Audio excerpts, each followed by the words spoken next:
The Los Angeles Chargers are looking to continue to improve after Jim Harbaugh's first year as head coach. So, how they look at approaching the 2025 draft. My name's Tyler, here with my brother Ryan, and we've got another Chargers 3-round mock draft for you here. Before we do that, hit that subscribe button, tackle that bell, leave a like and a comment. Let us know what you think of the mock. And Ryan, let's pull this slide up here. So, a lot of moves going on when it comes to the Chargers, a lot of additions and departures as well, such as Joey Bosa, but they have also re-signed Khalil Mack. And I think that's kind of one of our thoughts as well when it comes to going with James Pearce Jr. here is you lost Joey Bosa there, but you come and get a guy that can come and replace him, especially replace the numbers from last year with a lot of upside. Great value here overall. James Pearce Jr. maybe could still be a top 10 pick, but maybe he falls a little bit. That's what's so unique about this upcoming draft and just where these players are going to go. But Ryan, what do you think James Pearce Jr. here brings to the Los Angeles Chargers and this defensive front?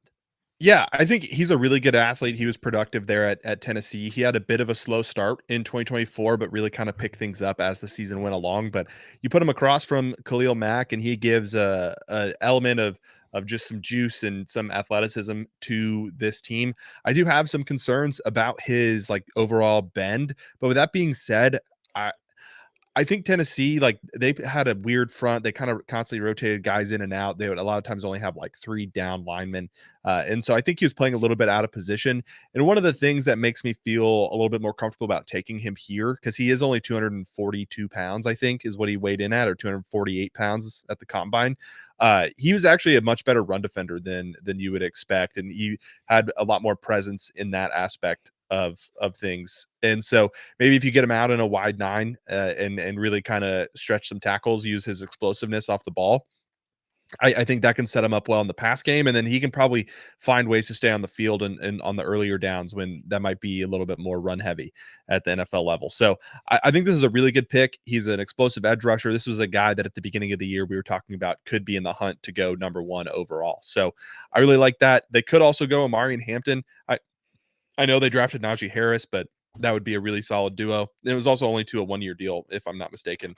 Yeah, they Eh, signed Najee to just a 1-year deal, and so I do think a guy like Omari Hampton is in play here. Colson Loveland was taken a little bit earlier. I think that's another guy yeah, as well too they can go after. I know they re-signed Tyler Conklin, but to me, just kind of looking at the signings that they have made here, and even they even re-signed signed Mekhi Becton to I forget how long that deal was. I think it was a couple years. Which congrats to Mekhi Becton too, win a Super Bowl ring and then get a nice payday.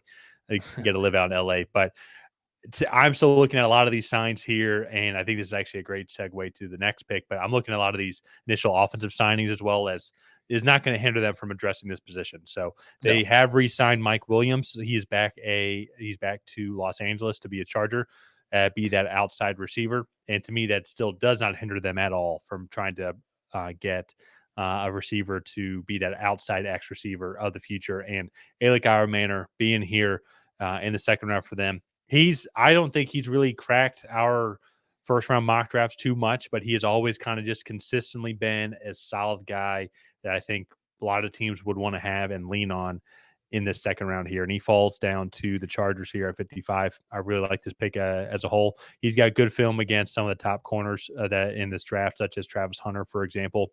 Great career at Stanford and not really the most offensive productive school out there. Even though Andrew Luck, he is back as a GM, he's not throwing the ball to Alec Manor. I would love to have seen Andrew Luck throw to him because I think it would have been a very fun duo. But now he would have Justin Herbert throwing to him. And Ryan, I really like that combo. I think I really like yeah. what Manor would bring to a receiving room that is led by Ladd McConkey currently. And then they also have Quentin Johnson in there as well. Yeah, I mean, he's 6'2", 210, explosive guy. I think he ran a 4.44 at the combine. Mm-hmm. And so I really like this fit. He is a traditional like outside receiver. He did not run a lot of routes other than like he ran more routes than Trey Harris, but he didn't run 50% of his snaps from the slot where he's really building up some of that route running prowess. So I like the fit here. You have Ladd McConkey that can be your kind of speed route runner slot, like Z, move him around. And Elic Ayomanor can be on that outside in those one-on-one matchups where he has the speed to take it take the top off of defenses. He has the physicality to block in the run game. There was one I was watching, I think it was against Virginia Tech, and he just takes the defensive back and just like throws him to the ground, just like with ease on a run play. He just drives him 10 yards down the field and then just throws him Yeah. to the ground and just kind of stands over him. So physicality is definitely one of his bigger traits as well.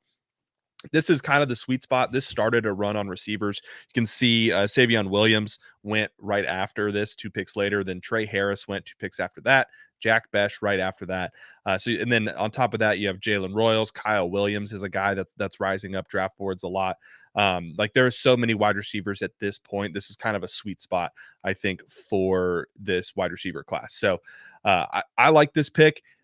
Let's move on now to their final pick. And this is actually, we're going to address the tight end room here. Get Elijah Arroyo. He is much more of a receiving tight end, but I do think there is maybe a little bit more blocking capabilities that he has than what Miami utilized him at. Not to say that he can like line up as an inline tight end, but I think he is just such an explosive playmaker with the ball in his hands. You have him, Ladd McConkey, Elic Ayomanor.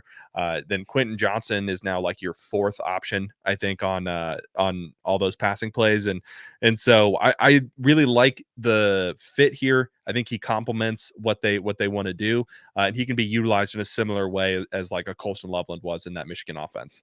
Yeah, no, and as I said, they did sign Tyler Conklin out of free agency, but just 1 year, $3 million, and so I think they're going to go and try and get the best tight end as well too, for someone that they can develop and really build a good rapport with Justin Herbert, and because it's you. Will Disley had kind of a career resurgence last year, but even too, that's not a guy that you want to really lean on when it comes to pass catching out of the tight end spot. And I would really like the way that this skill position room would shape up, as you'd have Najee Harris leading the backfield as well. And even too, I think actually, let me double check. Is J.K. Dobbs? No, Hassan Haskins, then Kamani Vidal are then the backup running backs there. But so still, skill position players room in this scenario would be Najee Harris leading the way the running back room. You would have Tyler Conklin leading the way in the tight end room with a young tight end prospect with good upside in Elijah Arroyo.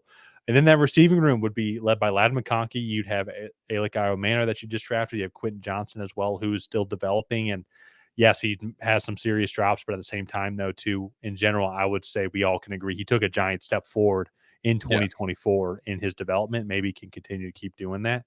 And I like the skill position players that the Chargers are starting to put together here as well, and even to continue to beef up that offensive line, getting Mekhi Becton. You'd still want to get some more depth, and there's still definitely some questions that need to be proven. But when it comes to what the Chargers offensively can bring to the table in 2025, I think significant improvement and less questions overall compared to when they were going into 2024.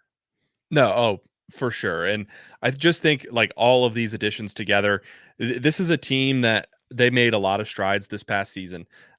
Coming from 2023, where they were picking in the top 6 of the draft, where they had, I believe, had just paid Justin Herbert. Also, like it was just a very disappointing year.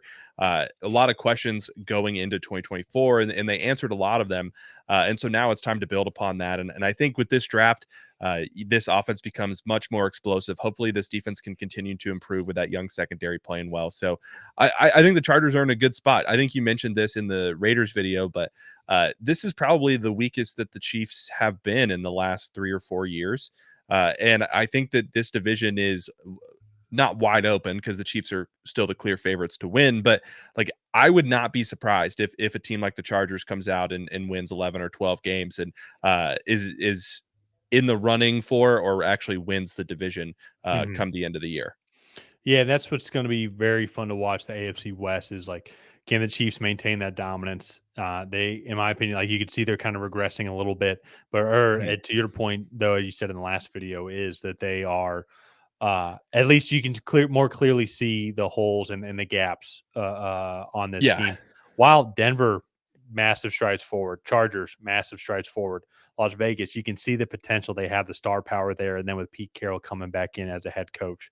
And so, actually, holy cow! I'm just not realizing it, but look at the coaching staff here in the AFC Yeah. West. All well, Jim Harbaugh definitely Hall of Fame resume needs to be developed, but still a good Yeah. coaching resume. But Pete Carroll, Hall of Fame coach, Sean Payton, Hall of Fame coach, and then Andy Reid, Yeah.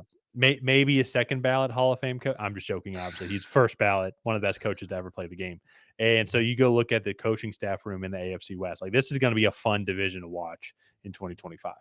Oh, for sure. And I think I expect nothing less than another wild card season from the Chargers, and I'm looking forward to it. I think Justin Yep. Herbert could finally have a team around him that could really make a playoff push. So, Yep. with that being said, let's wrap up this video here. If you guys have not already, please go ahead and like and subscribe. That is the best way to help out the channel. While you're down there, leave a comment on what you thought of this Chargers 3-round mock draft. Did you love it? Did you hate it? What would you have done differently? And then that we'll see you guys next time.